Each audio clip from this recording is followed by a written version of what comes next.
Uşaqlıq yollarım səninləydi ata. Əlimdən tutub qorxularımı apardın. Səssiz yorulsan da hiss ettirmədin. Gülərək dərdlərini gizlətdin ata. İndi sənsiz qalıb bu ev, bu yollar. Sənin səsin kimi yoxdur bir nəfəs. Hər addımımda səni axtarıram. Ata, sənsiz yaşamaq çox çətindir biləsən.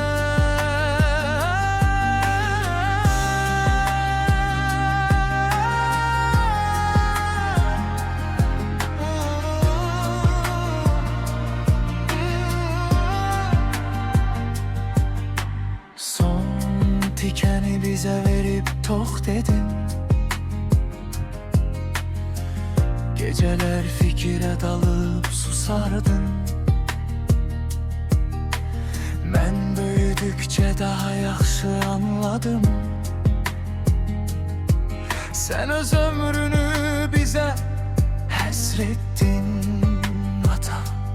İndi sensiz qalıb bu ev, bu yollar. Senin sesin kimi yoxdur bir nəfəs. Her addımımda seni axtarıram. Ata, sensiz yaşamak çok çetindir biləsən. Kaş bir dəfə yenə uşağım mənim deyəydin. Kaş yenə yolumu sen göstərərdin. Bu dünyada çox adam var ama senin yerini heç kim doldurmaz ata. Dualarım göğe qalxır hər gecə. Ruhum məni eşidir, buna inanıram.